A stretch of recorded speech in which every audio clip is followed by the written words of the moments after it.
একটা হলো অসুস্থতা, আরেকটা হলো পেরেশানি, আরেকটা হলো দুনিয়ার মধ্যে মানুষের বিভিন্ন জরুরত সামনে আসা। এই সবগুলি থেকে বের হওয়ার রাস্তা খুব সহজ। আপনি যদি বের হতে চান, ওমাইয়াত্তাকিল্লাহা ইয়াজআল লাহু মাখরাজা, আল্লাহ তো বলেছেন আল্লাহকে যারা ভয় পাবে আল্লাহ তাদের জন্য রাস্তা বের করে দিবেন। শুধু রাস্তা না, ওয়ায়ারযুকহু মিন হাইসু লা ইয়াহতাসিব, বেহিসাব নিয়ামত। রিজিক মানে টাকা না, রিজিকের অর্থ শুধু টাকা না, ধন দৌলত না, যাবতীয় নিয়ামতকে রিজিক বলে। আমার স্বাস্থ্যটা ভালো আছে, এটা হলো রিজিক প্রাপ্তই। আমার প্রতি যে আল্লাহ রিজিক দান করেছেন তার একটা বড় নিদর্শন। আমি একজন ভালো স্ত্রী পেয়েছি, এটা হলো আল্লাহর রিজিক, আমার প্রতি প্রশস্ততা লাভ করেছে। আমার কিছু ছেলে মেয়ে আছে ভালো, এটা হলো আল্লাহর রিজিক, আমার উপর বর্ষিত হয়েছে। রিজিক মানে শুধু টাকা পয়সা ধরে বসে আছেন এই জন্য ওয়াসাত পান না, রিজিকে বরকত পান না। রিজিক মানে আপনার যাবতীয় জরুরত আল্লাহর পক্ষ থেকে পূর্ণ করে দেওয়া, এটা হলো রিজিক। এই জন্য ওয়ায়ারযুকহু মিন হাইসু লা ইয়াহতাসিব, বেহিসাব রিজিক আল্লাহ তাকে দান করবেন, মানে বেহিসাব নিয়ামত আল্লাহ তাকে দান করবেন। যে মুসিবতে বের হওয়ার জন্য আল্লাহর কাছে রাস্তা তালাশ করে। লা ইলাহা ইল্লা আনতা সুবহানাকা ইন্নী কুনতু মিনাজ জালিমিন। ওই করোনার বছর পড়ছেন আর পড়ার কথা মনে আছে। হ্যাঁ, বিপদ আসলে বেশি পড়বেন, কিন্তু সবসময় তো পড়া দরকার, সব সময় পড়া দরকার। কিছু ওয়াজিফা, কিছু জিকির বড় বড় মুসিবত থেকে আপনাকে হেফাজত করে। ফজরের পরে কিছু ওয়াজিফা পড়বেন, কিছু দোয়া পড়বেন, মাগরিবের পরে কিছু ওয়াজিফা দোয়া পড়বেন, ঘুমানোর আগে কিছু দোয়া ওয়াজিফা পড়বেন। আল্লাহ নিরাপত্তার ভিতরে আপনার বাড়ি, আপনার অর্থ, আপনার ছেলে মেয়ে সব কিছুকে নিয়ে নেবেন। ঘর থেকে বের হওয়ার সময় শুধু যদি বলেন বিসমিল্লাহি তাওয়াক্কালতু আলাল্লাহ ওয়ালা হাওলা ওয়ালা কুওয়াতা ইল্লা বিল্লাহ। আপনি যতটুকু যাবেন আপনার বাসা বাড়ি রেখে আপনাকেও আল্লাহ নিরাপত্তা দিবেন, আপনার বাসাকেও আল্লাহ নিরাপত্তা দিবেন। আবার যখন ঘরে ফিরে আসবেন, আল্লাহ ফিরে আনছে, নিয়ামতের শুকর আদায় করবেন। ঘরে ঢুকার সময় একটা সালাম দিবেন। কেউ ঘরে থাকলেও সালাম দিবেন, কেউ না থাকলেও সালাম দিবেন। এটা মনে রাখবেন, ঘরে কেউ থাকুক আর না থাকুক আপনি প্রবেশ করার সময় সালাম দিয়ে ঢুকবেন। ঘরের যাবতীয় বালা মুসিবত, দুষ্ট চক্র, দুষ্ট শয়তান সব কিছু ঘর থেকে বের হয়ে যাবে। ছোট ছোট বাচ্চাদের নিরাপত্তা লাগে, কারণ তারা সূরা কেরাত দোয়া কালাম পড়তে পারে না। এখন এটা দুই ধরনের নিরাপত্তা। মৌলিক নিরাপত্তা হচ্ছে আপনি তাকে সকাল সন্ধ্যা কিছু দোয়া পড়ে সূরা পড়ে ফু দিতে হবে। যেমন ইখলাস, ফালাক, নাস এগুলি পড়ে বা ছোটো বাচ্চাদেরকে ফু দিতে হবে। আবার আউযু বিকালিমাতিল্লাহি তাম্মাতি মিন শাররি মা খালাক, এটা 3 বার পড়ে বাচ্চাদেরকে ফু দিতে হবে। বাচ্চারা নিরাপদে থাকবে। মানুষের চোখ আল আইনু হাক্কুন, এটা মানুষকে শেষ করে দেয়। মানুষের চোখ আর মুখ মানুষকে শেষ করে দেয়। সাপের বিষের থেকেও ভয়ঙ্কর বিষ আছে মানুষের নজরে, এটাকে বদনজর বলে। এ বদনজর থেকে বাঁচার জন্য তাবিজ ঝুলাইলে কাজ হবে না ভাই। মাগরিবের আজান হবে, আল্লাহ রাসূল বলছে বাচ্চাদেরকে ঘরে ঢুকে নাও। এই সময় শয়তানের দৌড়াদৌড়ি হবে, বাচ্চাদের ক্ষতি করবে। জানালা বন্ধ করে দাও, দরজা বন্ধ করে দাও, কিছু মনে করেন না, কোনো গুরুত্বই নেই। আজান হয়ে যাবে, সন্ধ্যার বিভীষিকাময় অধ্যায়টা কেটে যাবে, তারপর আবার খুলে দাও, কোনো সমস্যা নেই। জরুরত থাকলে খুলে দাও। ছোট ছোট বাচ্চাদেরকে নিয়ে সকালে ঘরে কিছু মাস্ক করেন, কিছু দোয়া পড়েন, কিছু তেলাওয়াত করেন। বিসমিল্লাহিল্লাযী লা ইয়াদুররু মা ইসমিহি শাইউন ফিল আরদি ওয়ালা ফিস সামাই ওয়া হুয়াস সামিউল আলিম। বাচ্চাদেরকে বলেন এটা পড়ার জন্য, তাহলে সারাদিন কোনো ক্ষতি তার হবে না। 3বার পড়তে বলেন। তা আপনি এগুলি যদি ঘরে চর্চা না করেন, হুজুর আমি পারি না, তো একটা ভালো বই কিনে আনেন, ওই বইটা দেখে দেখে পড়েন, তত হলো। বলতে পারেন না, দেখে পড়েন, সমস্যা নেই। চর্চা দরকার। ঘরের দোয়াগুলি একটু আওয়াজ দিয়ে দরকার। খাওয়ার সময় বিসমিল্লাহটা একটু আওয়াজ দিয়ে বলেন। ঘরের মধ্যে আপনি যেই আমলগুলো করেন, যেই দোয়াগুলি পড়েন, এগুলো একটু জোরে পড়েন, যেন সন্তান শুনে শুনে শিখে যায়। বলে যে মসজিদ তো 2টা, একটা হলো বাইরে, একটা হলো ভিতরে। বাইরের মসজিদ হলো ফরজ নামাজ পড়ার জন্য, ভিতরের মসজিদ হলো নফল পড়ার জন্য। আমার ঘরে আমি নফল পড়ি কতদিন?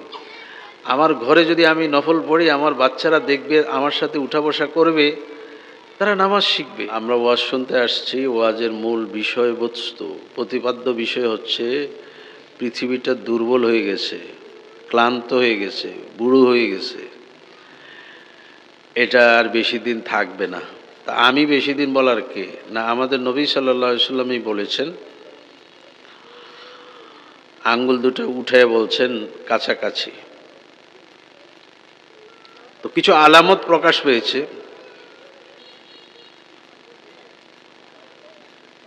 বিজ্ঞান আপনাদের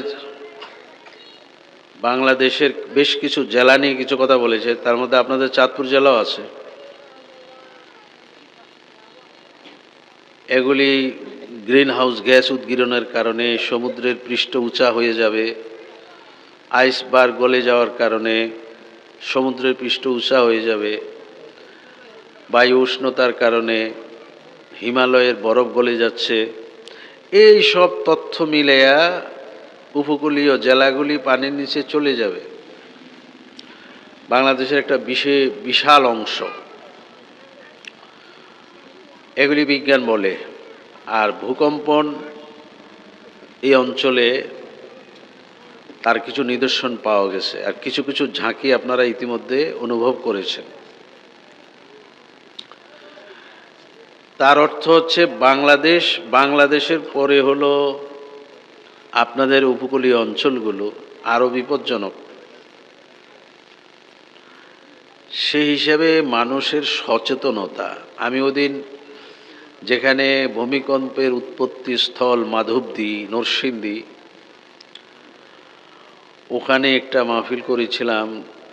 সেখানে বলেছিলাম আপনারা প্রতি রাতে বের হয়ে যান। হঠাৎ করে একটা সংবাদ ছড়িয়ে যায়, আজকে ভূমিকম্প হবে, আজকে এতটাই ভূমিকম্প হবে। মানুষ রাস্তাঘাটে জীবনযাপন করে। ভূমিকম্প হলে ঘর থেকে বের হয়ে রাস্তায় যাওয়ার সময় পাবেন না, এই সময় আপনাকে দেওয়া হবে না। ভূমিকম্পের মাত্রা যদি 7-8 হয়, তাহলে এটা 40 সেকেন্ড হবে। 40 সেকেন্ডে একটা মানুষ নিজ ঘর থেকে বের হয়ে নিরাপদ জায়গায় যাওয়ার সময় নেই। এই তথ্যটা দিলাম কেন? এই তথ্যটা দিলাম, যেখানে আছেন ওখানে বসে কিছু কাজ করেন। দৌড়ে কোথায় যাবেন? দৌড় দিয়ে বাইরে হয়ে যে মাঠে গেছেন, ওই মাঠে যদি 10 হয় কী করবেন? যখন 7-8 মাত্রার ভূমিকম্প হবে, তখন জমিন ধস হবে, জমিন ধসে যাবে, অসংখ্য রাস্তা ফেটে যাবে, রাস্তা সহ গাড়ি সহ নিচে চলে যাবে। আপনি দৌড়ে যাচ্ছেন কোথায়, যাবেন কোথায়, আমি যাব কোথায়? সবটা তো আল্লাহরই জমিন, আর সবটাই তো কাঁপতেছে। 40 সেকেন্ডের মধ্যে 20 সেকেন্ড যাবে, কি হচ্ছে, আসলে কি ভূমিকম্প না আমার মাথা ঘুরাইতেছে, এটা ভাবতে ভাবতে 20 সেকেন্ড চলে যাবে। আর 20 সেকেন্ডে আপনি নিজ বাসা থেকে নিরাপদ জায়গায় যাওয়ার সুযোগ নেই। এখন নিজের অবস্থানে থেকে ইস্তেগফার করি, এই কাজগুলি হচ্ছে না। একটু জিকির করি, নিজের অবস্থানে থেকে তওবা করি। বাংলাদেশের ওই সময়ে যখন ভূমিকম্পটা হয়েছে 5.7, ওই সময় কিছু টিভিতে লাইভ অনুষ্ঠান চলছে, তার মধ্যে 2 জনের কথা মোবাইলে আসছে, খবরে আসছে, তিনজনের কথা আসছে বেশি। একজনের কথা আসছে, উনি ওনার মাদ্রাসার ছাত্রদেরকে একত্রিত করে এভাবে ধরে আল্লাহর নাম জপতেছিলেন। সব ছাত্রকে একত্রিত করে নিজের ছেলের মতো করে ধরে আল্লাহর নাম জপেছেন।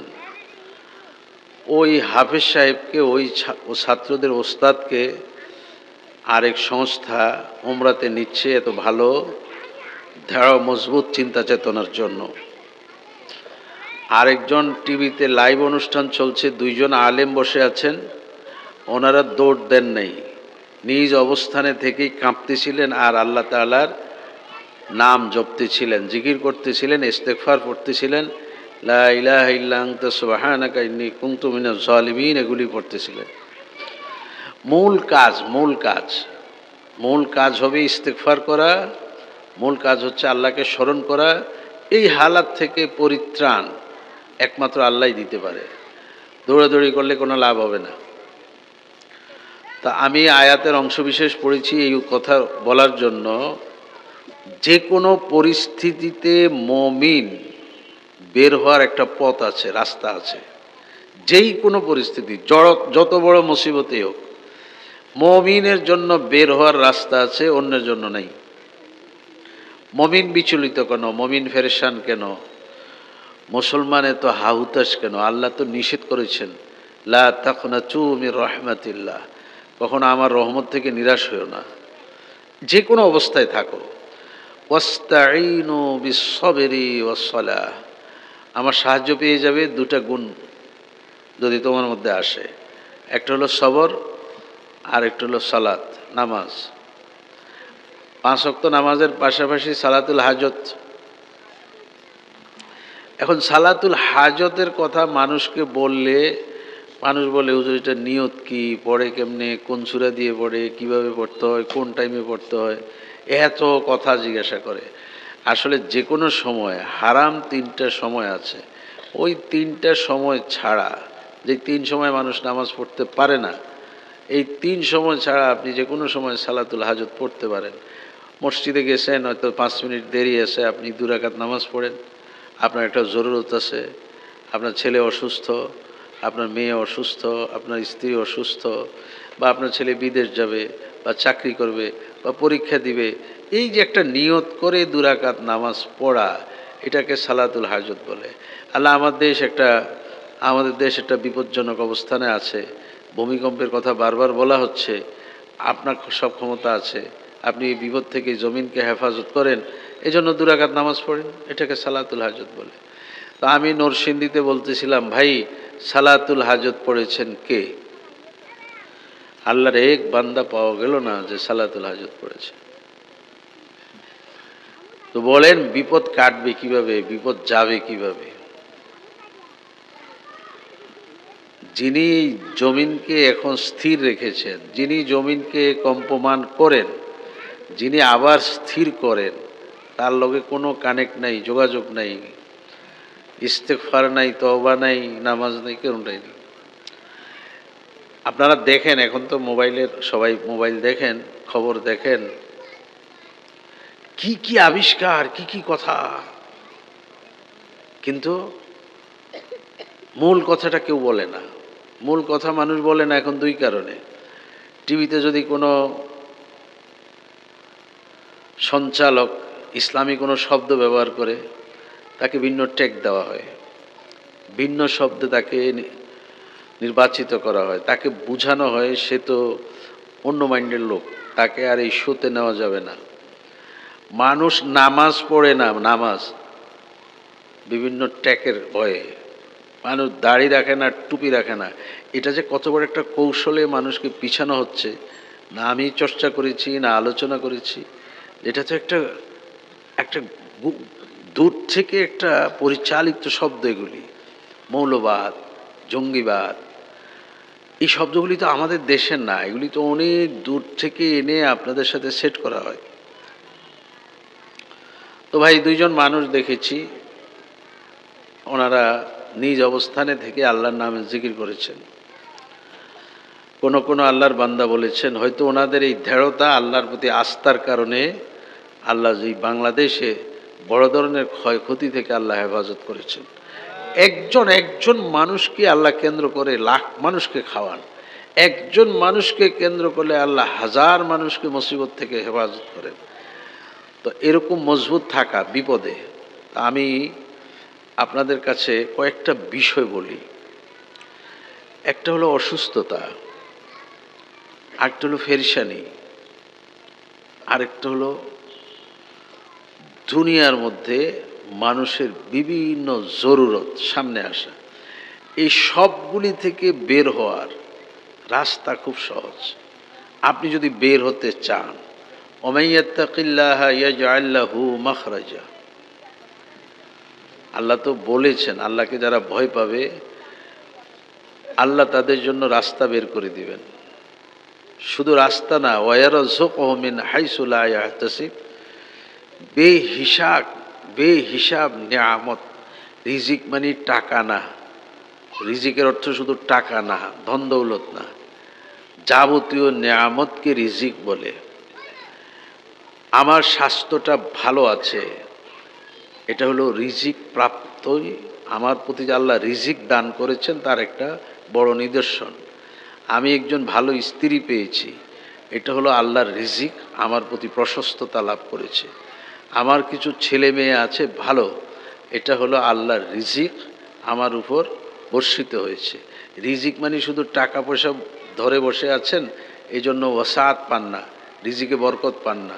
রিজিক মানে আপনার যাবতীয় জরুরত আল্লাহর পক্ষ থেকে পূর্ণ করে দেওয়া, এটা হলো রিজিক। এই জন্য ওয়ায়ারযুকহু মিন হাইসু লা ইয়াহতাসিব, বেহিসাব রিজিক আল্লাহ তাকে দান করবেন, মানে বেহিসাব নিয়ামত আল্লাহ তাকে দান করবেন।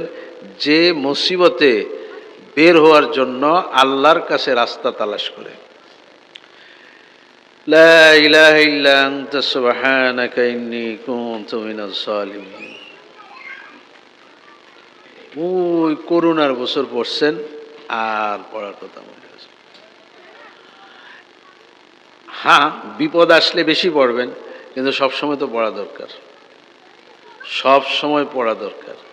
কিছু ওয়াজিফা, কিছু জিকির বড় বড় মুসিবত থেকে আপনাকে হেফাজত করে। ফজরের পরে কিছু ওয়াজিফা পড়বেন, কিছু দোয়া পড়বেন, মাগরিবের পরে কিছু ওয়াজিফা দোয়া পড়বেন, ঘুমানোর আগে কিছু দোয়া ওয়াজিফা পড়বেন। আল্লাহ নিরাপত্তার ভিতরে আপনার বাড়ি, আপনার অর্থ, আপনার ছেলে মেয়ে সব কিছুকে নিয়ে নেবেন। ঘর থেকে বের হওয়ার সময় শুধু যদি বলেন বিসমিল্লাহি তাওয়াক্কালতু আলাল্লাহ ওয়ালা হাওলা ওয়ালা কুওয়াতা ইল্লা বিল্লাহ। আপনি যতটুকু যাবেন আপনার বাসা বাড়ি রেখে আপনাকেও আল্লাহ নিরাপত্তা দিবেন, আপনার বাসাকেও আল্লাহ নিরাপত্তা দিবেন। এই যে বের হওয়ার রাস্তা ছিল, আবার যখন ঘরে ফিরে আসবেন, আল্লাহ ফিরে আনছেন, আমাদের শুকর আদায় করবেন। ঘরে ঢুকার সময় একটা সালাম দিবেন। কেউ ঘরে থাকলেও সালাম দিবেন, কেউ না থাকলেও সালাম দিবেন। এটা মনে রাখবেন, ঘরে কেউ থাকুক আর না থাকুক, আপনি প্রবেশ করার সময় সালাম দিয়ে ঢুকবেন।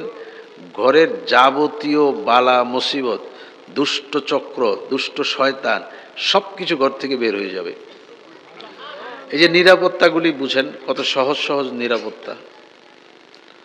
এটা তো কঠিন না, অনেক বড় বড় দোয়া আছে সকাল সন্ধ্যা, ওগুলি তো সবাই পারবে না, সবাই পারেও না, কিন্তু এই দুইটা শব্দ তো সবাই পারে। সালাম দিয়ে প্রবেশ করা, আল্লাহর নামে বের হয়ে যাওয়া। বিসমিল্লাহি তাওয়াক্কালতু বলেন, বিসমিল্লাহি তাওয়াক্কালতু আলাল্লাহ ওয়ালা হাওলা ওয়ালা কুওয়াতা ইল্লা বিল্লাহ। ছোট ছোট বাচ্চাদের নিরাপত্তা লাগে, কারণ তারা সূরা কেরাত দোয়া কালাম পড়তে পারে না। এখন এটা দুই ধরনের নিরাপত্তা। মৌলিক নিরাপত্তা হচ্ছে আপনি তাকে সকাল সন্ধ্যা কিছু দোয়া পড়ে সূরা পড়ে ফু দিতে হবে। যেমন ইখলাস, ফালাক, নাস এগুলি পড়ে ছোটো বাচ্চাদেরকে ফু দিতে হবে। আবার আউযু বিকালিমাতিল্লাহি তাম্মাতি মিন শাররি মা খালাক, এটা 3 বার পরে বাচ্চাদেরকে ফু দিতে হবে, বাচ্চারা নিরাপদে থাকবে। মানুষের চোখ, মানুষের চোখ, আল আইনু হাক্কুন, এটা মানুষকে শেষ করে দেয়। মানুষের চোখ আর মুখ মানুষকে শেষ করে দেয়। সাপের বিষের থেকেও ভয়ঙ্কর বিষ আছে মানুষের নজরে, এটাকে বদনজর বলে। এই বদনজর থেকে বাঁচার জন্য তাবিজ ঝুলাইলে কাজ হবে না ভাই। একদম ছোট বাচ্চাদের জন্য দোয়া কালাম, আর না হলে জায়েজ শুরুতে কিছু তাবিজ হইতে পারে, একদম জায়েজ শুরুত খুব কম। তাবিজ কথা নিষেধ করে কেন? তাবিজে মানুষের আকীদা নষ্ট করে। মানুষ মনে করে তাবিজের একটা ভিন্ন শক্তি আছে, তা আল্লাহর শক্তির সাথে তাবিজের শক্তিকে মানুষ একসাথ করে ফেলে।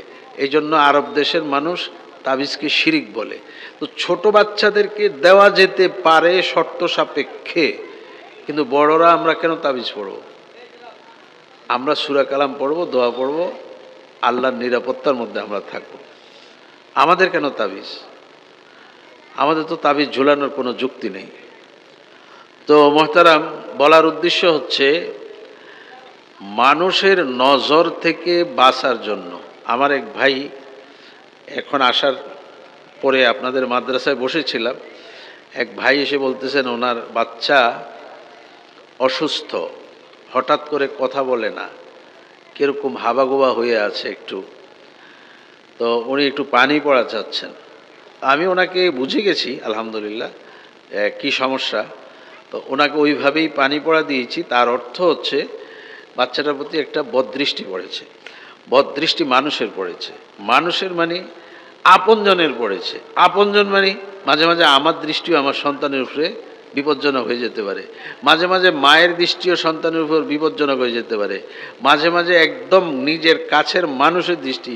আমরা কি মনে করি, অমুক বাড়ির অমুক মহিলার চোখ ভালো না, অমুক বাড়ির অমুক চাচার চোখ ভালো না। আসলে কারো চোখই ভালো না। যেই চোখে মাশাআল্লাহ নাই, যেই মুখে আলহামদুলিল্লাহ নাই, ওই চোখ ওই মুখে খারাপ। যেই চোখে মাশাআল্লাহ আছে, আলহামদুলিল্লাহ আছে, ওই চোখ ওই মুখ ভালো। কথা কি বুঝছেন? সবাই চোখে খারাপ, সবার চোখে ভালো। কারো চোখ খারাপ বলে কাউকে নিন্দাবাদ করবেন না। আমার চোখও আমার ছেলের ক্ষতি হতে পারে, আমার চোখও আমার মেয়ের ক্ষতি হতে পারে। আমার ছেলে আমার মেয়ে যদি ভালো একটা কাজ করে, আমি মাশাআল্লাহ বলবো, আলহামদুলিল্লাহ বলবো। হ্যাঁ, তুমি এই কাজটা করে ফেলছো, এত ছোট বাচ্চা, তুমি কেমনে এটা করলা? এই কথাটাই হলো বদনজর, এই কথাটাই হলো বদদৃষ্টি। একটা ছেলে পাশ করেছে, আপনার ছেলে, তো এটা খুশির খবর। আপনি আরেকজনের কাছে এটা নিয়ে অহংকার করতেছেন, আমার ছেলে না সব ছেলের থেকে পাস্ট হয়েছে, মাত্র 5 বছর সে ক্লাসে 1 নাম্বার হয়েছে। এর সাথে না মাশাআল্লাহ না আলহামদুলিল্লাহ, আপনার ছেলেকে আপনি ক্ষতি করেছেন। আপনারা খালি কারে দোষ দিয়ে বসে আছেন, নিজের খবর নেই। এটা ভয়ঙ্কর, ভয়ঙ্কর চোখ, ভয়ঙ্কর। এই জন্য মানুষের ভালো জিনিস দেখে মাশাআল্লাহ বলেন, মানুষের ভালো জিনিস দেখে আলহামদুলিল্লাহ বলেন, নিজের ছেলে মেয়ের ভালো গুণ দেখে আলহামদুলিল্লাহ বলেন, নিজের ছেলে মেয়ের ভালো গুণ দেখে মাশাআল্লাহ বলেন। তাহলে খারাপ আসরটা তার মধ্যে পড়বে না। বাচ্চাদের যত্ন যে কতভাবে নিতে হয়, বাচ্চাদের যত্ন নেওয়া তো একটা দুষ্কর জিনিস, আসলেও দুষ্কর। এই জমানায় তো আরও দুষ্কর। মাগরিবের আজান হবে, আল্লাহ রাসূল বলছে বাচ্চাদেরকে ঘরে ঢুকে নাও। এই সময় শয়তানের দৌড়াদৌড়ি হবে, বাচ্চাদের ক্ষতি করবে। জানালা বন্ধ করে দাও, দরজা বন্ধ করে দাও, কিছু মনে করেন না, কোনো গুরুত্বই নেই। আজান হয়ে যাবে, সন্ধ্যার বিভীষিকাময় অধ্যায়টা কেটে যাবে, তারপর আবার খুলে দাও, কোনো সমস্যা নেই, জরুরত থাকলে খুলে দাও। ছোট ছোট বাচ্চাদেরকে নিয়ে সকালে ঘরে কিছু মাস্ক করেন, কিছু দোয়া পড়েন, কিছু তেলাওয়াত করেন। বিসমিল্লাহিল্লাযী লা ইয়াদুররু মা'a ইসমিহি শাইউন ফিল আরদি ওয়ালা ফিস সামাই ওয়া হুয়াস সামিউল আলিম। বাচ্চাদেরকে বলেন এটা পড়ার জন্য, তাহলে সারাদিন কোনো ক্ষতি তার হবে না। 3 বার পড়তে বলেন। তা আপনি এগুলি যদি ঘরে চর্চা না করেন, হুজুর আমি পারি না, তো একটা ভালো বই কিনে আনেন, ওই বইটা দেখে দেখে পড়েন, তত হলেও। বলতে পারেন না, দেখে পড়েন, সমস্যা নেই। চর্চা দরকার। ঘরের দোয়াগুলি একটু আওয়াজ দিয়ে দরকার। খাওয়ার সময় বিসমিল্লাহটা একটু আওয়াজ দিয়ে বলেন। ঘরের মধ্যে আপনি যেই আমলগুলো করেন, যেই দোয়াগুলি পড়েন, এগুলো একটু জোরে পড়েন, যেন সন্তান শুনে শুনে শিখে যায়। বলে যে মসজিদ তো দুইটা, একটা হলো বাইরে, একটা হলো ভিতরে। বাইরের মসজিদ হলো ফরজ নামাজ পড়ার জন্য, ভিতরের মসজিদ হলো নফল পড়ার জন্য। আমার ঘরে আমি নফল পড়ি কতদিন? আমার ঘরে যদি আমি নফল পড়ি, আমার বাচ্চারা দেখবে, আমার সাথে উঠা বসা করবে, তারা নামাজ শিখবে। একটা পরিবেশ থাকবে ঘরে, একটা ভয় থাকবে, একটা আতঙ্ক থাকবে। কেউ বলবে দাদা নামাজ পড়তেছে, কথা বলিও না। কেউ বলবে বাবা নামাজ পড়তেছে, কথা বলিও না। এই যে নামাজের প্রতি একটা শ্রদ্ধা তৈরি হয়, নামাজের প্রতি একটা সম্মান তৈরি হয়। কেউ বললো যে আম্মু কোরআন শরীফ তেলাওয়াত করতেছে, এখন কথা বলিও না, ডিস্টার্ব করিও না। এই যে কোরআনের প্রতি একটা শ্রদ্ধা তৈরি হয়, এগুলি হবে না তো যদি আপনি ঘরে চর্চা না করেন। এত সহজ, এত সহজ। তো ভাই, একটা মানুষ মানুষ হইতে অনেক সময় লাগে, কিন্তু আল্লাহ বলেছেন মুমিনের জন্য সহজ, মুমিনের জন্য সহজ। মুমিন যে কাজ শুরু করবে তাকে আল্লাহ সাহায্য করবেন, খুব সহজে বের হয়ে যেতে পারবেন। গোটা পৃথিবী কতক্ষণ থাকবে, কবে ধ্বংস হয়ে যাবে, কি হবে না হবে, এত চিন্তা আপনার মাথায় আমার মাথায় নেওয়ার দরকার নেই। আমার মাথা আপনার মাথায় চিন্তা আসা দরকার, আল্লাহ গোটা সৃষ্টি কেন সৃষ্টি করেছেন এটা আল্লাহই ভালো জানেন। আমার জানা দরকার আল্লাহ আমাকে কেন সৃষ্টি করেছেন। তো আমি একজন আলেমকে জিজ্ঞাসা করবো, হুজুর আল্লাহ মানুষ কেন সৃষ্টি করেছেন? তো হুজুর বলবেন ওমা খালাকতুল জিন্না ওয়াল ইনসা ইল্লা লিয়াবুদুন। আল্লাহ মানুষ আর জিনকে সৃষ্টি করেছেন আল্লাহ তাআলার ইবাদত করার জন্য। তো আমি আমারটা করি না, আমাকে তো সৃষ্টি করেছে ইবাদতের জন্য। আর ইবাদত অনেক জটিল জিনিস না। ইবাদত হলো আপনি যেই কাজটা করতেছেন এই কাজটাকেই ইবাদত বানানো। হাজার দানার তসবিহ শেষ করা, 24 ঘন্টা মসজিদে পড়ে থাকা, শুধু এটাকে ইবাদত করে না। আপনি ব্যবসা করেন, ব্যবসা ইবাদত। আমি যখন ওয়াজ করতেছি, আমার নিয়ত যদি সহি থাকে তো এটা ইবাদত।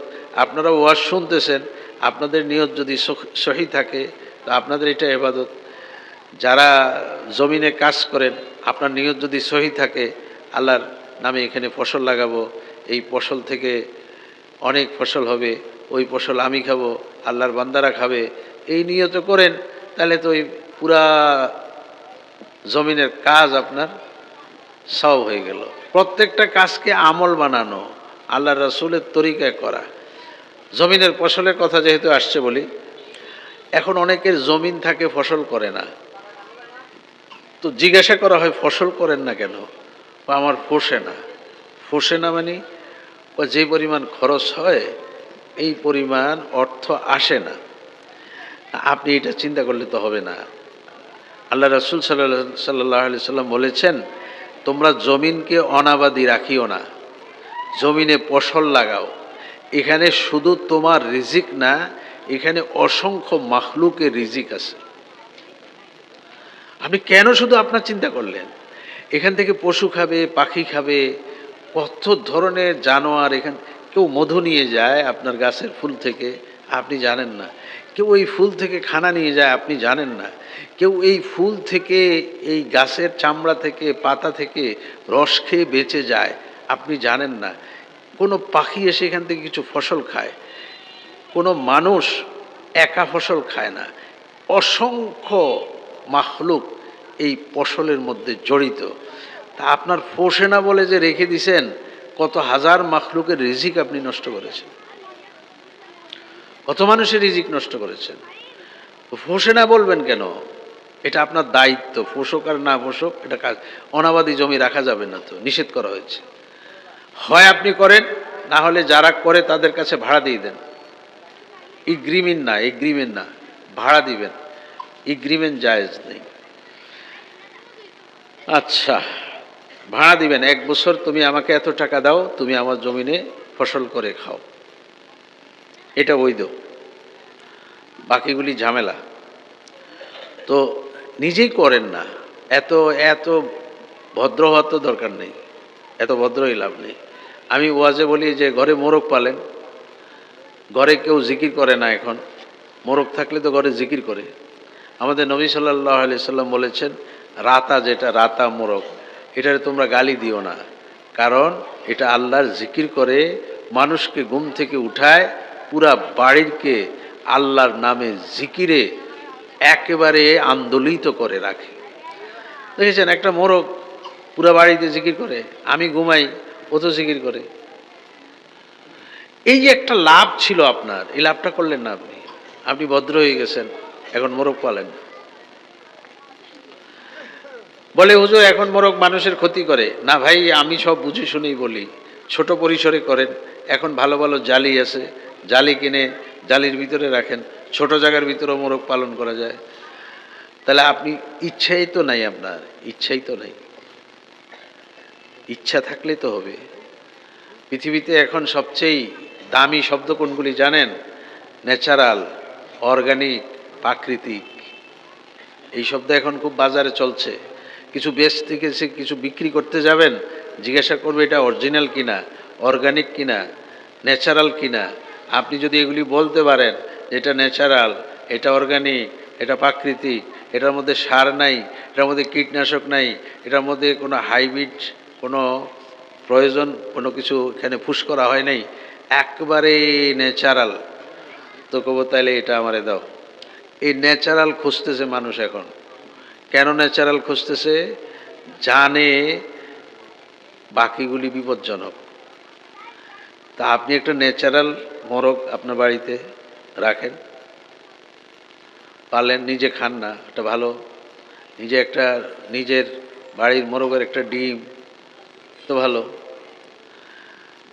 এখন মানুষ একটু অন্য দিকে চলে গেছে, আবার ফিরে আসেন, আবার ফিরে আসেন। তা আমি যেখান থেকে কথা শুরু করেছি, বাচ্চাদের জন্য ঘরে কিছু চর্চা দরকার, কিছু আলোচনা দরকার। এমনি এমনি হয়ে যায় না ভাই, এমনি এমনি হয়ে যায় না। ওয়ান টাইম বাচ্চাকে কোরআন শিখান, আধা ঘন্টা বাচ্চাকে কোরআন শিখান, এই শিক্ষা হয় না। আপনি কিন্তু মক্তবে পড়েছিলেন, আপনি কিন্তু আপনার দাদা বাবার কাছে আরও একটু বেশি পড়েছেন, তারপরেও দেখেন যে আপনার কত ভুল, আমার কত ভুল। এই যে প্রাইভেট এই আধা ঘন্টা, এক ঘন্টা, কিচ্ছু হয় না, কিচ্ছু হয় না। এই জন্য নুরানি পদ্ধতির যে মাদ্রাসা চালু হয়েছে, প্রাথমিক শিক্ষাটা বাচ্চাদেরকে, ছেলে মেয়েকে এখানে দেন, তারপরে স্কুলে, হাই স্কুলে নিয়ে যান। এরা সর্বদিকেই পাকা, সর্বদিকে বাংলায়, অঙ্কে, আরবিতে ওরা যে পরিমাণ নলেজ লাভ করে 3 বছরে 4 বছরে, ক্লাস 5 পর্যন্ত পড়ায় বাচ্চাদেরকে এই নলেজ দিতে পারবেন না। এটা চ্যালেঞ্জ, আপনার সাথে চ্যালেঞ্জ। এর কারণ হচ্ছে এরা অজু করে, এরা বিসমিল্লাহ বলে শুরু করে, এরা 24 ঘন্টার মধ্যে একটা নিজামে পড়ে, একটা সিস্টেমে পড়ে, যেটা আপনি পারেন না। আবার একদম ছোট বাচ্চাদেরকে পড়াবেন না, এই আরেকটা ঝামেলা শুরু করেছেন আপনারা। একদম ছোট 3, 4, 5 বছরের বাচ্চাদেরকে স্কুলে মাদ্রাসায় পাঠান, এটা করিয়েন না। থানবী রহমতুল্লাহ আলাইহি বলেছেন 6 বছরের আগে বাচ্চাকে প্রাতিষ্ঠানিক শিক্ষা দিও না। অক্ষর গান দিতে পারো, অক্ষর গান, কারণ বাচ্চাদের দিমাগ এখন এতটুকু হয় না যতটুকু যুক্ত হরফকে একত্রিত করে পড়তে পারে। তুমি হরফ শিখাও, দোয়া শিখাও, মুখস্থ কিছু কথা শিখাও। একেবারে বই কলমে শিখানোর জন্য প্রাতিষ্ঠানিক শিক্ষা একটু পরে, একটু পরে, একটু শক্ত হয়ে নেক। এখন যে বাচ্চাদের, একটা বাচ্চা ক্লাস 1-এ নার্সারিতে 7টা 8টা বই, তার 10টা 11টা বই, এত লোড কি বাচ্চা নেওয়ার বয়স হয়েছে? এগুলি বুঝেন না কেন? কি করতে চান? বাচ্চা পরীক্ষায় ফেল করলে কখনো লজ্জা দিবেন না। এই ফেল করার পিছনে অনেক কারণ আছে, অনেক যৌক্তিক কারণ আছে। এটার জন্য 16 আনা বাচ্চা দায়ী না, 4 আনাও বাচ্চা দায়ী না। বাচ্চাকে ধমক দিবেন না, বাচ্চা বিগড়ে যাবে, নষ্ট হয়ে যাবে। সাহস দিবেন, এই পরীক্ষায় ফেল করেছো, দেখবা তুমি আগামী পরীক্ষা পাস করবা। সাহস দিবেন, তার মন ভাঙার চেষ্টা করবেন না। বাচ্চাকে লালন পালন করার জন্য একটা স্কুলে আপনাকে পড়া দরকার, একটা মাদ্রাসায় আপনাকে পড়া দরকার।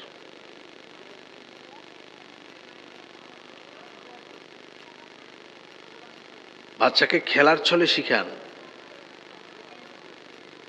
বাচ্চার উপরে মানে কোনো চাপ প্রয়োগ না করে তারা শিক্ষা দিয়ে ফেলেন, কথায় কথায় শিখাই ফেলেন, কথায় কথায় হাঁটতে হাঁটতে শিখাই ফেলেন। না পারলে বলেন তোমারটা তো অনেক ভালো হয়েছে, আমারটার থেকেও সুন্দর হয়েছে, তুমি আরেকবার বলো দেখি। বৎসনা করবেন, কিচ্ছুই পারো না, তুমি একটা গাধা, তুমি একটা গরু, এই শব্দ যদি কোনো শিক্ষক কোনো ছাত্রকে বলে, সে শিক্ষক হওয়ার উপযুক্ত না, সে শিক্ষক হওয়ার উপযুক্ত না। শিক্ষকতা কি এত সহজ? আপনি আপনার ছাত্রকে যদি গরু আর গাধা বলেন, তাহলে মানুষ করবেন কারে? মানুষটা করবেন কাকে? নিজের সন্তানকে ওই সমস্ত শব্দ বলবেন না, নিজের সন্তানকে রাগের মাথায় বলবেন না। অনেক শব্দ আছে, ওগুলি বলেন। তো মহতারাম, ঘর ছিল একটা বিদ্যালয়,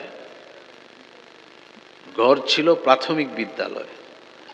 সর্বদিকের জ্ঞান একটা ছেলেকে দেওয়ার, মেয়েকে দেওয়ার মহা কারিগর ছিল মার বাবা। এখানে অনেক সময় আপনারা নিজেকে আলাদা করেন, 16 আনা দায় মায়ের উপরে চাপাই দেন। এই তো আরেকটা বোকামি করছেন। বেচারি কয়টা করবে? এই বাচ্চাকে লালন পালন করা, রান্না বান্না করা, ঘর সংসার করা, আবার এই বাচ্চার পড়া, এই বাচ্চার কোনো দোষ হলে এইটাও মায়ের, আপনার কোনো দোষ নেই। কিরকম একটা সমাজে বাস করি আমরা। সন্তান হচ্ছে 3 জন, মেয়ে হয়েছে। আরে তো মেয়ে হয়েছে, কি হয়েছে? বলে যে ও সে তো আর বাড়িতে যায় না। কেন যায় না? এটা কুমিল্লার, আর বলবো না, কুমিল্লার এক জায়গার ঘটনা। তো আমি উনি আবার কম্পিউটার চালায়, তো আমি ওনার কাছে একটা কাজে গেছি। এমন সময় ওনার ফোন আসছে, ওনার বাচ্চা হয়েছে, 3 নম্বর বাচ্চা, মেয়ে বাচ্চা। উনি কাজ বন্ধ করে হাত পা ছেড়ে দিয়ে বসে আছে। আমি বললাম যে কি ভাই, কি হয়েছে? তো বললো যে আমার তো সন্তান হয়েছে। তো এটা ভালো খবর, এবারও মেয়ে হয়েছে। তো মেয়ে হয়েছে, সমস্যাটা কি? না হুজুর, এগুলি আপনি বুঝবেন না। হ্যাঁ, বুঝবো না তো কি বুঝবো? আর্গুমেন্ট হয়েছে, এবারও যদি মেয়ে হয় আমি স্ত্রী রাখবো না। তো স্ত্রী রাখবেন না এর জন্য কি স্ত্রী দায়ী? মেয়ে হওয়ার জন্য কি স্ত্রী দায়ী? এটা কোন ধরনের সমাজ ব্যবস্থা? এখানে কি আপনার কোনো ভূমিকা নাই? এই ছেলে সন্তান দুষ্টামি করে, মেয়ে দুষ্টামি করে, সব মায়ের দোষ, নিজের কোনো দোষ নেই। তো মহতারাম, একটা বাচ্চাকে মানুষ করা তো কত কঠিন, এগুলি ভাগ করে নিতে হয়, ভাগ করে নিতে হয়। রড় ভাষায় কথা বলা একদম। আপনারা বেতেনা নিষেধ করছেন, স্কুলে বেত নিষেধ, ঠিক আছে, ভালো করেছেন। কারণ কি, কেন আমি বললাম ভালো? ইসলামে তো একটা বেত হাতে রাখার অনুমতি আছে, প্রয়োগ করার অনুমতি নেই। তো ভালো বললাম কেন? আমরা প্রয়োগ করতে জানি না। যদি তরবিয়তের জন্য একটা বাড়ি দেওয়ার অনুমতি দিত, এই বাড়িটার ওজন কদ্দুর হবে, বাচ্চাটার বয়স কত, বাচ্চার খানদান কি, বাচ্চা কি কথা নিতে পারে না বেত নিতে পারে, এক এক বাচ্চার মেজাজ এক এক রকম, এটা কি আপনি যাচাই করেছেন? তা আপনার তো এই যাচাই করার ক্ষমতাই নেই। তো আপনার বেত উঠে নিয়েছে, এটাই ভালো হয়েছে। আচ্ছা, বেত নিয়ে গেছেন, ভালো করেছেন, কিন্তু মানুষের জবান তো এখনো ঠিক করলেন না। এখনো তো স্কুলে, মাদ্রাসায়, সকল বিদ্যালয়ে ছাত্রদেরকে এরকম অশালীন ভাষায় সম্বোধন করা হয়, যেটা বাচ্চারা নিতে পারে না। বাচ্চারা নিতে পারে না, এখনকার বাচ্চারা এটা নেওয়ার ক্ষমতা রাখে না। তো ভাই, একটু ঘরের পরিবেশটা ঠিক করার জন্য একটু সচেতন হওয়া, ঘরের মধ্যে মাঝে মাঝে তেলাওয়াত করা, ওজিফা পড়া, জিকির করা, নামাজ পড়া, তাহলে এই পরিবেশগুলি হয়। ভালো কথা চর্চা করা। থানবী রহমতুল্লাহ, ওনাকে হাকিমুল উম্মত বলা হইতো এই কারণে। উনি বলেছেন, এটা ইশারাতে বলে ফেলি, আপনারা বুঝে নেবেন যারা, অনৈতিক কর্ম একটা হলো অনৈতিক, আরেকটা হলো বৈধ অশ্লীল কর্ম, অশ্লীল অসামাজিক কর্ম, এগুলি বাচ্চাদের সামনে ছোট বাচ্চা দোলনায় ধুলে এই বাচ্চাদের সামনে এই সমস্ত কাজ করিও না। কারণ তুমি যদিও দেখো এটা শিশু, আসলে তার ভিতরে একটা ক্যামেরা আছে, ওটা শিশু না। ওটা এখন ধারণ করে রেখে দিবে, তার বয়স হয়ে গেলে সে এটা যখন তার মেমোরি থেকে ছাড়বে তখন বুঝবে যে এটা তো এই ধরনের অপরাধ ছিল। তাহলে আপনারা তো বিজ্ঞানের জমানায়, থানভী রহমতুল্লাহ তো বিজ্ঞানের জমানায় না, উনি এগুলি বলেছেন। 6 বছর আগে বাচ্চাকে পড়াইও না, প্রাতিষ্ঠানিক শিক্ষা দিও না, ছোট বাচ্চাদের সামনে অনৈতিক কর্ম করিও না। শিশুকে কখনো শিশু মনে করবেন না। শিশুর ভিতর, শিশুর শরীর শিশু, শিশুর ভিতরে যে আছে সত্তা, সে শিশু না, তার বয়স অনেক বেশি। সে রুহের জগৎ থেকে এখানে আসছে, তাকে আল্লাহ অনেক আগে সৃষ্টি করেছে। মূসা আলাইহিস সালামকে পরীক্ষার জন্য একটা আগুনের টুকরা কয়লা আর একটা স্বর্ণ দিয়ে সর্বশেষ যখন ফেরাউন মেরেই ফেলবে, চটটা খেয়েছিল শক্ত করে। আসিয়া বলেছে, বাচ্চা মানুষ আপনি কেন রেগে গেলেন? চট তো তুমি খাও না, চট তো আমি খেয়েছি। এটা কি বাচ্চার চর না বুঝমানের চর? এটা তো আমি বুঝেছি। জ্যোতিষীরা যে বলেছে একটা বাচ্চা আসবে আমার শত্রু হবে, হয়তো এটাই। আসিয়া বোকা বানানোর চেষ্টা করেছে। আচ্ছা আপনি আগুন দিয়ে আর স্বর্ণ দিয়ে পরীক্ষা করেন, বাচ্চা কোনটা ধরে দেখি। তো সামনে আগুন আর পানি স্বর্ণ রেখেই মূসা আলাইহিস সালামকে ছেড়ে দেওয়া হয়েছে। মূসা আলাইহিস সালাম স্বর্ণ ধরতে চাচ্ছেন, স্বর্ণের দিকে যাচ্ছেন, জিবরাইল টেনে আগুনের মধ্যে নিয়ে আগুনের মধ্যে লাগাইয়া মুখের মধ্যে ঢুকাই দিয়েছেন আগুন। এটার অর্থ হচ্ছে বোকা বানানো। না হলে মূসা নবীরা কিন্তু শিশুকালেও শিশু থাকে না। আমাদের নবী মুহাম্মদুর রাসূলুল্লাহ সাল্লাল্লাহু আলাইহি ওয়াসাল্লাম কোনোদিন বিছানায় পেশাব করেন না। যখন পিশাবের জরুরত হয়েছে কান্নাকাটি করেছে। হালিমা বা আমেনা দুই ঘরে তো ছিলেন, ওনারা যখন তাকে বাইরে নিতেন, উঠায় নিতেন, তখন উনি পিশাব করতেন। উনি কখনো ওনার সতর খোলা থাকতো না। উনি শিশুকালেই সতর খুলে গেলে, কাঁথা কম্বল সরে গেলে উনি কান্নাকাটি করতেন। যখন কাঁথা কম্বল দিয়ে দিত ওনার কান্না থেমে যেত। এগুলি কিছুই মনে করেন না। ছোট ছোট বাচ্চাদেরকে ছোট প্যান্ট পরানো এটা উচিত না। আপনি বলবেন যে তার উপরে কি ফরজ হয়েছে? না ভাই, এই ছোটকাল থেকেই শালীন পোশাক পরিধান করা, এগুলির ক্রিয়া ভিন্ন, এগুলির ক্রিয়া ভিন্ন। ছোটকালে পায়জামা পরান, আপনারা হয়তো বিরক্ত হয়ে গেছেন এই কথা শুনে। না, ছোটকালে পায়জামা পরান, ছোটকালে পায়জামা পরান, এটা ক্রিয়া ভিন্ন হবে। যদি ছোট প্যান্ট পরান বলবেন যে কি বুঝে, না এটার ক্রিয়া ভিন্ন হবে। তো শিশু তো শিশু না, শিশুর ভিতরে যে সত্তা ওটা সব বুঝে, সব জানে। শরীর যদি একটু শক্ত হয় তখন সব বুঝে আসবে। এখন শরীর, এই যে বলা হয়েছে কানে আজান দাও, এখন শিশুর কানে আজানের দরকারটা কি বলেন? কি বুঝে আজানের? মাত্র নবজাতক। আল্লাহ রাসূল বলেছে কানে আজান দাও, ডান কানে আর বাম কানে ইকামত দাও। চিল্লাইও না, আবার চিল্লাইয়েন না। মসজিদের মুয়াজ্জিন সাহেবরে ডাকার দরকার নেই। আপনি কোলে নিয়ে কানে আল্লাহু আকবার, আল্লাহু আকবার, আল্লাহু আকবার, আল্লাহ, চিল্লাবেন না। বাচ্চা শব্দ দূষণে ক্ষতি হবে। এখানে চিল্লানোর জায়গা না, এখানে শব্দ পৌঁছানোর দরকার। কেন পৌঁছাবেন? এই বাচ্চা শব্দ কি বুঝবে? বলে তো শরীরে না শিশু, সে তো শিশু না, তার বয়স যে কত আল্লাহ ছাড়া তো কেউ জানে না।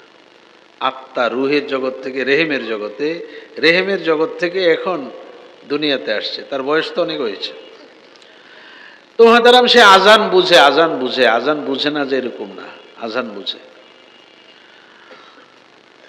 তো ওই ঘরের মধ্যে যদি কিছু কথাবার্তা থাকে, একটু জোরে জোরে আলোচনা হয়, সালাম হয়, বের হওয়ার সময় বিসমিল্লাহ হয়, খাওয়ার সময় বিসমিল্লাহ হয়, নফল 2 দিন সুন্নত নামাজ, নফল নামাজ ঘরে পড়লেন, বাচ্চারা দাঁড়ায় গেছে আপনার সাথে নামাজে, কেবলা ঠিক নাই, সতর ঠিক নাই, রাকাত ঠিক নাই, রুকু ঠিক নাই, নামাজ পড়তে আছে।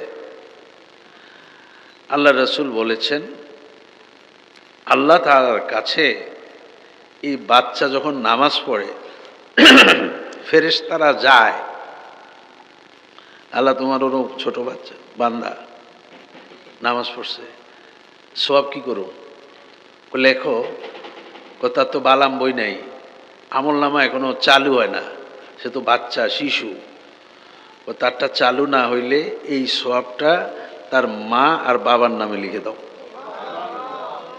তা আপনি দেখছেন না, 17 নাই, কিচ্ছু নাই, কিন্তু কারবার তো হয়ে গেছে, কারবার তো হয়ে গেছে। আবার বেশি আদর করে ছোট বাচ্চাকে মসজিদে আনবেন না, এতেদাল বুঝবেন, ভারসাম্য বুঝবেন। ছোট বাচ্চা মসজিদে এসে মসজিদের পরিবেশ নষ্ট করে, এখনো নিজের পিশাব পায়খানার উপরে তার কন্ট্রোল আসে না, এরকম বাচ্চাকে মসজিদে নিয়ে আসলে বাচ্চা তো হট্টগোল করবে। একটু বুঝে ওই যে আপনাকে বলেছি প্রাতিষ্ঠানিক শিক্ষার জন্য তো 6 বছর দরকার। এই 3 বছরের বাচ্চাকে কাঁধ করে মসজিদে জুমার নামাজ পড়াইতে, আরে শখ কি আপনার? ঠিক আছে, আপনি তো বললেন হুজুর আপনি সব জায়গায় এরকম বলেন কেন? আরে ভাই, এতেদাল বুঝেন না, মানুষ হইতে হবে, মানুষ জগৎ। আপনি মানুষ, তো আপনি পরিপূর্ণতা লাভ করতে হবে। তো বাচ্চাকে নেওয়ারও একটা বয়স আছে, বাচ্চাকে নেওয়ারও একটা বয়স আছে। ও যে নবজাতক যখন জমিনে আসে, তো এরকম এক বাড়িতে ওই সূরা ইয়াসিনের পানি পড়া নিছে, নেওয়ার পরে আলহামদুলিল্লাহ নর্মাল ডেলিভারি হয়ে গেছে। তো পরে হুজুর বলে এখন কি করব? তা আমি বললাম যে ঠিক আছে, এখন একটু তাহানিক করায় নেন। তাহানিকের ব্যাখ্যা এখন করব না, একটু তাহানিক করায় নেন, তারপরে শীত যেহেতু ভালো করে গরম কাপড়ের ভিতরে তাকে রাখেন, প্রয়োজনে একটু আগুন রাখেন, যেন একটু, সে আরেকটা জগৎ থেকে আসছে, ওই জগতে অনেক গরম ছিল, এই জগতের সাথে সেট হইতে একটু সময় লাগবে। একজন এসে বলে হুজুর গোসল টোসল করাই আপনার কাছে নিয়ে আসি, আপনি একটু আজান দিয়ে দিয়েন। তো আমি বললাম যে গোসল? তো বলে যে বাচ্চা হলে গোসল করায় না। হয়তো করাবেন, কিন্তু এখন এখন ও গরম পানি দিয়ে করাবো। আমি বললাম যে গরম পানি কি আপনি বুঝেন? অনেক ডাক্তাররা গরম পানি দিয়ে অনেক রোগীকে গোসল করতে নিষেধ করে, কারণ গরম পানির পরে যে শীতটা লাগবে এটা কি করবেন? গোসলের পরে যে শীতটা লাগবে এটা কি করবেন? তো গোসল ছাড়া বাচ্চা? আমি বললাম যে বাচ্চাকে ভালো করে মুছে নেন, টাওয়াল দিয়ে মুছে পরিষ্কার করে নেন, সকালে দুপুরে রোদ্রে উঠুক, রোদ্রে উঠলে শীত একটু কমলে তাকে গোসল দিবেন। তার উপর তো গোসল ফরজ না, ফরজ গোসলে তো মানুষ করে না, আপনি নফল গোসলে নাচানাচি শুরু করছেন। এটা তো গোসল ফরজ না, তার উপরে কেন এই গোসলে নাচানাচি করছেন? এরপরে কয় ওই যে বললাম গরম পানি। আরে ভাই, আপনার ত্বক আর বাচ্চার ত্বক কি এক? আপনি যে টেস্ট করছেন পানি দিয়ে, এই পানি ঠিক আছে, ঠিক আছে, আরে ঠিক, এটা এই চামড়ায় না ঠিক আছে, বাচ্চার চামড়া ঠিক, আপনি বুঝবেন কেমনি? কত জ্ঞান থাকলে না এটা পারবেন? এত জ্ঞান কি মানুষের থাকে? তো অনেক সময় অনেক বাড়িতে বাচ্চার কানে আজান দেয় না। এক বাড়িতে জিজ্ঞাসা করেছি আজান দিয়েছেন? কয় না। কেন দেন না? ও বাড়িতে কোনো পুরুষ ছিল না। তো মহিলাদেরকে বললাম যে আরে এই আজানের জন্য একদম পুরুষ লাগবে এরকম কোনো শর্ত না, এগুলি মায়েরাও পারেন, কানে শুধু শব্দগুলি, আজানের শব্দগুলি পৌঁছানো, এই ভুলগুলি করবেন না। হাসপাতালে বাচ্চা হওয়া নিষেধ না, মনে রাখবেন, হাসপাতালে বাচ্চা হওয়া শরীয়তে নিষেধ না। তবে বাচ্চা হওয়ার পরে একটু শালীন পরিবেশ যেন হয়।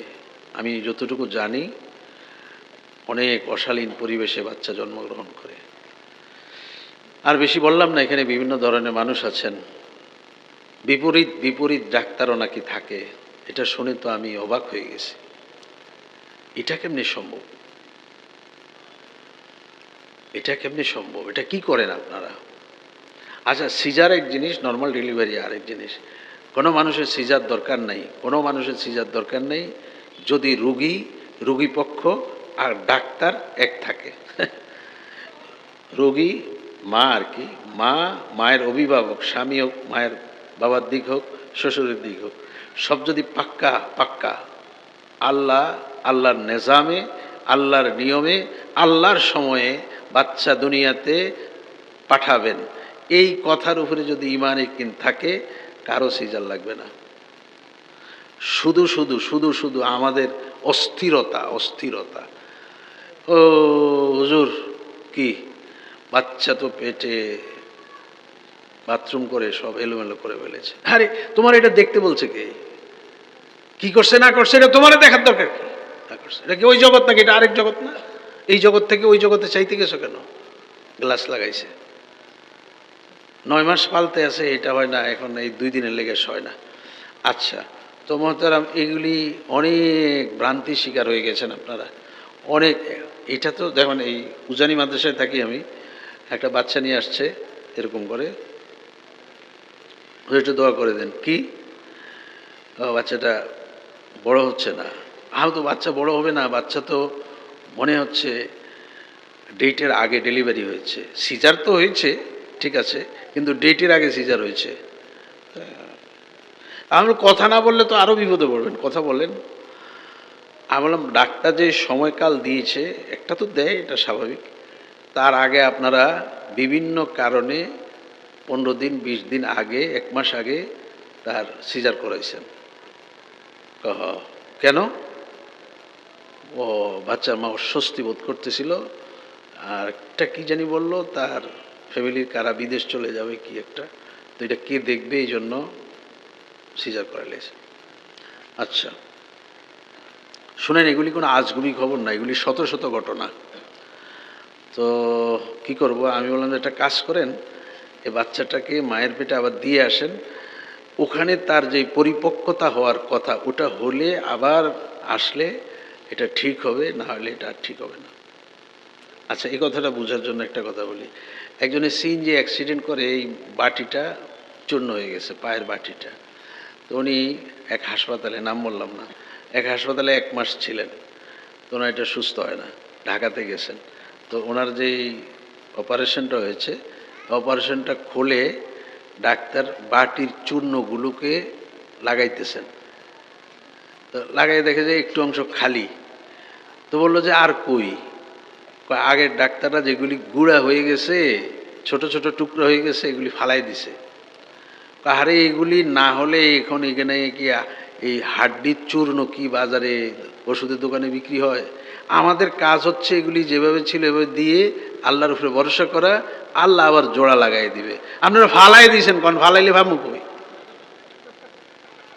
কথাটা বুঝেন নাই?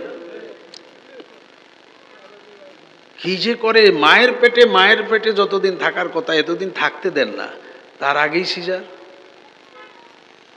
একজন জেনারেল শিক্ষিত মানুষ, কিন্তু দিন ধর্ম পালন করে চলেন, উনি এসে বলেন যে হুজুর সময়কাল হয়েছে। তা আমি বললাম সূরা ইয়াসিন পড়ে নিয়ে রেখে দেন, ব্যথা যখন উঠবে একটু চিনি দিয়ে খাওয়াবেন, ইনশাল্লাহ নর্মাল ডেলিভারি হয়ে যাবে। তো ব্যথা উঠতে তো একটা গতি আছে, এটা তো এটার গতিতে যাইতেছে না, ওই পর্যায়ে যাইতেছে না দেখে সিজার চলো চলো চলো চলো। ও ছেলেরা আমি বলছি তুমি একটু শক্ত থাকিও, তাইলে হয়ে যাবে, তুমি শক্ত থাকলে অন্যরা শক্ত থাকবে। তো ছেলেটা শক্ত ছিল, সে বুদ্ধি করে ঘরের থেকে একটু দূরে চলে গেছে। এই আসো না ওরা নিয়ে যাইতে হবে হাসপাতালে। ও বলতেছে আসতেছি। এই আসতেছির ভিতরে নর্মাল ডেলিভারি হয়ে গেছে। আপনি একটু সবর করেন। পেট ব্যথার আগে মাথা ব্যথা শুরু হলে প্রসব ব্যথা হবে না, বাচ্চা প্রসব হবে না তো। এখন পেট ব্যথার আগে আমাদের মাথা ব্যথা শুরু হয়ে যায়। এই যে আপনাদের এখানে মাহফিল করে ধরেন এখন বাড়িতে যাব, 1টা 2টা বেজে যায়। তো একদিন বাড়িতে সামনে একটা পোল আছে, পোলে একজনে পানি লয়ে দাঁড়ায় রয়েছে, রাত্রে তখন 1টা বাজে। তা আমি বললাম যে ভাই আপনি এত রাত্রে? কয় আমার বাড়িতে তো একটু অসুস্থ, বাচ্চা হওয়ার কথা, একটু পানি পড়া। তো আমি বললাম যে দিনকাল ঠিক আছে, সময় টময় ঠিক আছে? ও ডাক্তারে আজকে তারিখ দিছিল, এখনো কোনো আলামত দেখা যায় না। তা আমি বললাম যে ব্যথা উঠছে? না। তা আমি বললাম পেট ব্যথার আগে যাগো মাথা ব্যথা শুরু হয়, তা করে আমি পানি পড়া দিই না। এত অস্থির হয়েছেন কেন? ওয়াস্তাঈনু বিস-সাবরি ওয়াস-সালাহ। নামাজে দাঁড়াইছেন একদিনও, আল্লাহ নর্মাল ডেলিভারি যেন হয়ে যায়, শান্তি মতো যেন বাচ্চাটা প্রসব হয়, আপনি সহজ করে দেন। নামাজ পড়েন না 2 রাকাত। আপনি নামাজের সালামের আগে বাচ্চা হয়ে যাবে, তো নামাজের সালামের আগে বাচ্চা হয়ে যাবে। সালাতুল হাজত অভ্যাস করেন, বিপদে পড়লি না, সব সময় পড়েন। তো মোহতারাম, আমি শুরুতে বসে দেখেছিলাম আপনারা এলোমেলো অনেক শান্তভাবে শুনছেন। আল্লাহ আপনাদেরকে উত্তম জাযা খায়ের দান করেন। আল্লাহ আমাকে, আমাদের সন্তানদেরকে, ফ্যামিলির সকল সদস্যদেরকে দ্বীনের উপরে, দ্বীনের মিজাজ বুঝে আমল করার তৌফিক দান করেন। اللهم صل على محمد وعلى آل محمد كما صليت على إبراهيم وعلى آل إبراهيم إنك حميد مجيد. اللهم بارك على محمد وعلى آل محمد كما باركت على إبراهيم وعلى آل إبراهيم إنك حميد مجيد. الحمد لله رب العالمين. الصلاة والسلام. ربنا ظلمنا أنفسنا وإن لم تغفر لنا وترحمنا لنكونن من الخاسرين. ربنا لا تزغ قلوبنا بعد إذ هديتنا وهب لنا من لدنك رحمة إنك أنت الوهاب. ربنا آتنا في الدنيا حسنة وفي الآخرة حسنة وقنا عذاب النار. اللهم اغفر لي وللمؤمنين والمؤمنات والمسلمين والمسلمات. اللهم اغفر لي ولوالدي وللمؤمنين يوم يقوم الحساب. اللهم اغفر لي حينا وميتنا وشاهدنا وغائبنا وصغيرنا وكبيرنا وذكرنا وأنثانا. اللهم من أحييته منا فأحيه على الإسلام ومن توفيته منا فتوفه على الإيمان. যতক্ষণ বাঁচিয়ে রাখেন ইসলামের উপরে বেঁচে থাকার তৌফিক দান করেন। আল্লাহ যেদিন দুনিয়া থেকে ডেকে নিয়ে যাবেন ঈমানের সাথে মৃত্যু নসিব করিয়েন। কালিমায়ে তাইয়্যিবার জিকিরের সাথে মৃত্যু নসিব করিয়েন। মৃত্যুর সময় শয়তানের ধোঁকা থেকে হেফাজত করিয়েন। চক্ষু বন্ধ হবে, সোজা জান্নাতুল ফেরদাউস নসিব করিয়েন। আল্লাহ আমাদের মধ্যে যারা চলে গেছেন, আমরা হাত তুলেছি, অনেকেই আপনজন হারিয়েছি, কেউ বাবা, কেউ মা, কেউ দাদা দাদি, আপনজন অনেকেই আমাদের মাটির নিচে শুয়ে গেছেন। এই কোরআনের মাদ্রাসা কর্তৃক আয়োজিত মাহফিল থেকে মাহফিলের শেষ লগ্নে আপনার কাছে আমরা করুণা ভিক্ষা চাই। আমাদের সকল মুর্দেগানকে আপনি মাফ করে দেন আল্লাহ। সকলের কবরকে জান্নাতুল ফেরদাউস বানাই দেন আল্লাহ। এখানে আলেমরা হাত তুলেছেন, হাফিজ সাহেবরা হাত তুলেছেন, তালেবুল ইলমরা হাত তুলেছেন, নামাজি মুসল্লিরা হাত তুলেছেন। আল্লাহ আমাদের বড় এক আরজু, আমাদের মুরব্বীদের কবরে আযাব মাফ করে দেন আল্লাহ। আল্লাহ আমরা যারা হায়াতে বেঁচে আছি, আপনি বাঁচিয়ে রেখেছেন, আমাদের হায়াতে বরকত দান করেন, আমাদের ইলমে বরকত দান করেন, আমলে বরকত দান করেন, রিজিকে বরকত দান করেন, ব্যবসা বাণিজ্যে বরকত দান করেন, খেতে খামারে বরকত দান করেন, চাকুরিতে বরকত দান করেন, শ্রমজীবী পেশাজীবী কৃষিজীবী সমেতে কৃষিতে পেশাতে বরকত দান করেন। আমাদের ভাই, আমাদের বোন, আমাদের মা, আমাদের ভাই, মা, বাবা, নানা নানি, দাদা দাদি, আমার ছেলে মেয়ে, সবাইকে আপনি নামাজি বানাই দেন আল্লাহ। সবাইকে নামাজি বানাই দেন, সবাইকে নামাজি বানাই দেন। ওয়াক্ত মতো সময় মতো নামাজগুলো পড়ার তৌফিক দান করেন। আমরা এখানে যারা অসুস্থ, আমাদের বাড়িতে যারা অসুস্থ, হাসপাতালে যারা অসুস্থ, আমাদের সবাইকে আপনি সুস্থতা দান করেন, পরিপূর্ণ সুস্থতা দান করেন, পরিপূর্ণ সুস্থতা দান করেন, পরিপূর্ণ সুস্থতা দান করেন। গোটা পৃথিবীর মুসলমানদের ইজ্জত আবরুকে হেফাজত করেন, মসজিদ মাদ্রাসাগুলিকে কবুল ও মঞ্জুর করেন। আজকের মাহফিলে যারা সহযোগিতা করেছেন, শ্রম দিয়েছেন, অর্থ দিয়েছেন, পরিশ্রম করেছেন, যারা প্রবাস থেকে দেশ থেকে সহযোগিতা করেছেন, দোয়া চেয়েছেন, সকলের মনের আশা, সকলের দান, সকলের মেহনতকে আপনি কবুল ও মঞ্জুর করেন আল্লাহ। রব্বানা আতিনা ফিদ দুনিয়া হাসানাতাও ওয়া ফিল আখিরাতি হাসানাহ ওয়া কিনা আযাবান নার। رب ارحمهما كما ربياني صغيرا سبحان ربك رب العزة عما يصفون وسلام على المرسلين والحمد لله رب العالمين